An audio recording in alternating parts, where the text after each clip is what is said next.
అక్కడే ఆగిపోయాడు. హనుమంతుడు అంటే ఈయన అనుకోలేదు, ఆయన పెద్ద ఆయన. హనుమంతుడు అక్కడ ద్వారం దగ్గరే ఆగిపోయాడు. లోపలికి రావాలి అంటే ఆయనకి ఇష్టమైన రామనామ సంకీర్తన జరగాలి. ఎందుకు అంటే ఎత్ర ఎత్ర రఘునాథ కీర్తనం తత్ర తత్ర కృతమస్తకాంజలి. రామనామ సంకీర్తన జరుగుతూ ఉంటే ఆయన నృత్యం చేస్తూ చేస్తూ మామూలుగా నృత్యం చేయడట.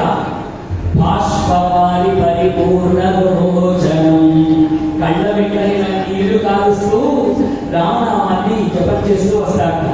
అందుకని ఇప్పుడు హనుమంతుడు ఇక్కడ దాకా రావాలి అంటే మనం అందరం నామ సంకీర్తన చేయాలి. శ్రీరామ జయ రామ జయ జయ రామ, శ్రీరామ జయ రామ జయ జయ రామ, శ్రీరామ జయ రామ జయ జయ రామ, శ్రీరామ జయ రామ జయ జయ రామ, జయ జయ రామ జానకి రామ, జయ జయ రామ జానకి రామ. చూడండి, ఇంకా కొంతమంది అలసత్వం పాటిస్తున్నారు. హనుమంతుడు లోపలికి వచ్చి ఎవరెవరు తన రామనామాన్ని అంటున్నారో ఇలా ముఖంలో